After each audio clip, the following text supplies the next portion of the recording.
and welcome to UMD News for this hour. I am Shimelis Gebremichael. In this edition, we'll present to you one news piece regarding the recently released report by UN Human Rights Council. UN Human Rights Council warns of more atrocity crimes in Ethiopia, mainly Tigray. In its about 19 pages initial report, the Council has touched upon many issues, mainly regarding the ongoing crimes against humanity in Tigray. In this program, we'll try to highlight a few of the points discussed in this report, leaving for the rest of the report for you to read and comprehend. We invite you all to stay with the program and promise you further discussions and explanations will be coming to you soon here at UMD Media, including in our weekly session H panel. In the meantime, please do not forget to like and share our programs and subscribe to our YouTube channel. This is UMD News. It's me, Shimelis Gebremichael.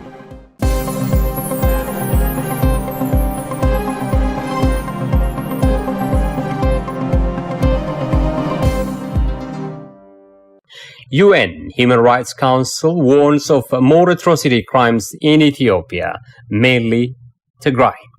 UN investigators said Monday they believed Ethiopia's government was behind ongoing crimes against humanity in the Tigray region and warned that the resumption of the conflict there increased the risk of further atrocity crimes. In its first report, the Commission of Human Rights Experts on Ethiopia said it had found evidence of a wide range of violations in the country by all sides since fighting erupted in the northern Tigray region in November 2020. The commission, created by the UN Human Rights Council last year and made up of 3 independent rights experts, said it had reasonable grounds to believe that in several instances these violations amount to war crimes and crimes against humanity. AFP quoted the report as saying that the experts highlighted the horrifying situation in Tigray, where the government and its allies have denied around 6 million people access to basic services. The services include, among other things, the internet and banking for over a year, and where severe restrictions on humanitarian access have left 90% of the population in dire need of assistance.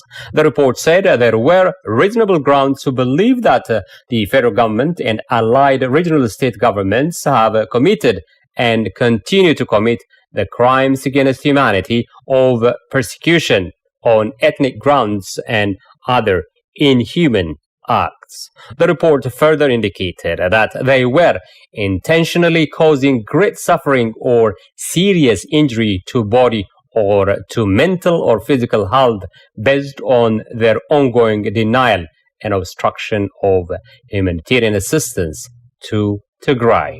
In a statement, Commission Chair Kari Beti Murungi described the humanitarian crisis in Tigray as shocking, both in terms of scale and duration. She said the widespread denial and obstruction of access to basic services, food, healthcare, and humanitarian assistance is having a devastating impact on the civilian population, and we have reasonable grounds to believe it amounts to a crime against humanity. The Commission Chair added, we also have reasonable grounds to believe that the federal government is using starvation as a method of warfare. She added, calling on the government to immediately restore basic services and ensure full and unfettered humanitarian access.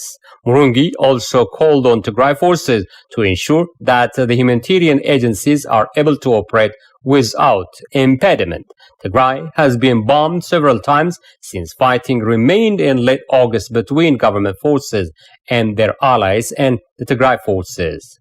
The return to combat shattered a marked truce and dashed hopes of peacefully resolving the war which has killed untold numbers of civilians and triggered a humanitarian crisis in Tigray.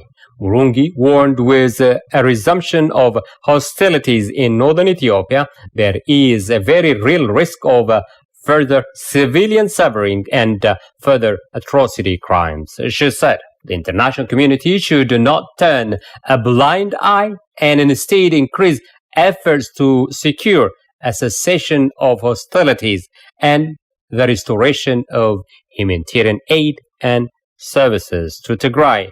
Failure to do would be catastrophic for the Ethiopian people and has wider implications for peace and stability in the region. Various experts reflected on the released report.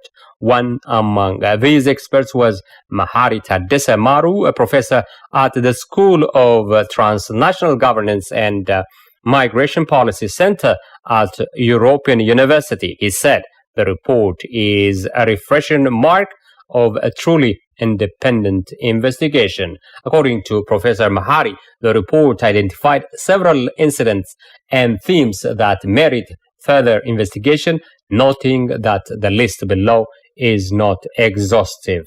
The list includes large-scale killing in Tigray and Oromia and the situation in Afar. On the other hand, other experts implicated that this latest UN humanitarian rights report confirms genocide has occurred in Tigray through the citing of some of the examples indicated and the conclusion of some of the sections. Some among these examples are the facts that the regional state governments have implemented a widespread range of measures designed systematically deprive the population of Tigray of material and services indispensable for its survival, including healthcare, shelter, water, sanitation, education, and food. We leave the rest of the report for you to read and get the full gist of the preliminary of initial report by the UN Human Rights Council report. It is to be recalled that the International Commission of Experts of Ethiopia, shortly named as ICHREE, was created by Resolution A/HRC/RES/ACE 33/1 of the United Nations Human Rights Council on the 21st of December 2021. The Human Rights Council mandated the ICHREE to mainly establish the facts and the circumstances surrounding alleged violations and abuses of international human rights law, international humanitarian law, and the international refugee law committed by all parties to the conflict in Ethiopia since the 3rd of November 2020. Well, dear viewers and listeners, with that, we come to the end of the news for today. You've been listening to the 19-page initial report by UN Human Rights Council report released on Monday, September 19th, 2022. This has been UMD Media News with me, Shimelis Gebremichael. Thank you for watching and have a good one.